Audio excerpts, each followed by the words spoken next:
penjelasan atau akan melakukan diskusi kelompok terkait tugas mata kuliah konsep kebidanan dengan topik yang akan kami bawa, yaitu peran bidan dalam konteks nasional dan global.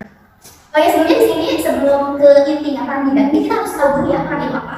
Peran itu adalah sesuatu atau sebuah tingkah laku di mana yang diharapkan oleh orang lain terhadap seseorang sesuai dengan kedudukan dalam suatu sistem. Jadi di sini itu peran adalah suatu tingkah laku itu yang dilakukan oleh seseorang terhadap orang lain untuk mengharapkan sesuatu dalam sistem ini. Jika dalam masalah profesinya pasti memiliki peran.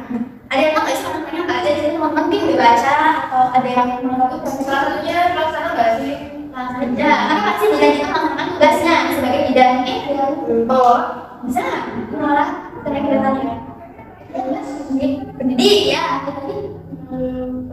peneliti kita kan nggak tahu tuh ya peran pelaksana itu apa, peneliti apa, pendidik apa. Mungkin kita bisa bahas satu-satu ya. Coba tadi yang sebagai peran pelaksana siapa? Bisa dong, masih satu coba. Boleh dong? Boleh. Kan peran sebagai pelaksana itu ada juga ya. Sebenarnya itu tugas sendiri. Tugas sendiri itu menurut saya itu asuhan kebidanan kepada kalian selama program layanan berjalan pada ibu pelajar dan ya. Mungkin dalam peran pendidik kita tuh sebagai bidan itu harus bisa memberi pendidikan kan? Seperti apa coba? Bisa dijelaskan perannya seperti apa? Memberi pendidikan dan penyuluhan kesehatan pada klien, melatih dan membimbing kader. Peran sebagai pendidik mungkin ya dari awal jam mungkin ya kayak gimana sih penyuluhannya itu? Itu penyuluhannya bisa diberikan kepada individu, keluarga maupun kelompok masyarakat terkait dengan pelayanan kebidanan dalam lingkup kesehatan serta keluarga berencana atau KB. Peran sebagai pengelola itu membangun pelayanan jasa kesehatan. Bidan bertugas mengembangkan pelayanan jasa kesehatan di wilayah kerja, juga berpartisipasi dalam tim. Bidan berpartisipasi dalam tim untuk melaksanakan program kesehatan sektor baik melalui BPI dan kesehatan serta tenaga kesehatan lain yang berada di bawah bimbingan dalam wilayah kerja. Bentuknya pengelola itu kayak menyusun rencana pelaksanaan penyelenggaraan kebidanan di lingkungan unit kerjanya, memimpin koordinasi kegiatan pelaksanaan kebidanan, melakukan kerjasama serta komunikasi inter dan antar sektor yang terkait dengan pelayanan kebidanan. Jadi mungkin lebih tepatnya sebagai pengelola. Otomatis kalau sebagai pengelola tuh kita harus tahu dong rencana pelaksanaannya seperti apa. Berarti kita juga bisa menjalankan peran pelaksanaannya. Sebagai pengelola tuh harus tahu nih rencana pelaksanaan pelayanan kebidanan yang akan kita terapkan di lingkungan universitas. Mungkin dari peran peneliti tersendiri itu mengidentifikasi kebutuhan investigasi yang akan dilakukan, menyusun rencana kerja pelatihan, terus melaksanakan investigasi sesuai dengan rencana, terus mengelola dan menginterpretasikan data hasil investigasi. Evaluasi, melakukan pengkajian, survei ke lapangan, terus kita baru melakukan penelitiannya. Itu dilakukan secara individu maupun berkelompok dalam lingkup pelayanan kebidanan.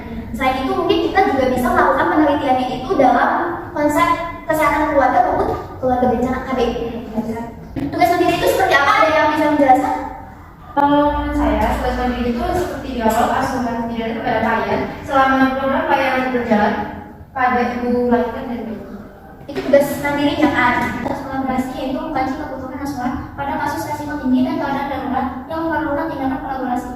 Dari kolaborasi itu adalah mengkaji kebutuhan asuhan pada kasus resiko tinggi. Jadi kalau misalnya ada keadaan darurat atau yang memerlukan tindakan itu tugas kolaborasi yang cocok. Ada lagi nih satu lagi itu tugas ketergantungan. Mungkin ada yang mau tahu? Berapa ya, ketergantungan itu kayak memberi asuhan kebidanan melalui konsultasi dan rujukan pada kasus kehamilan atau bidan dengan resiko tinggi serta kedaruratan. Jadi lebih ke ya memberi asuhan kebidanan. Memberi asuhan kebidanan tapi dalam lingkup yang kayak darurat kerja. Jadi mungkin kita dari peran ke fungsi terus langsung ke tugas itu udah oke kan? Udah saling mengenali kalau nggak sendiri. Dari Hari Bidan sedunia itu kan diperingati sejak tahun 1992. Setiap tanggal tahun hari mana? 5 Mei. Ya, setiap tanggal 5 Mei itu diperingati sebagai Hari Bidan sedunia.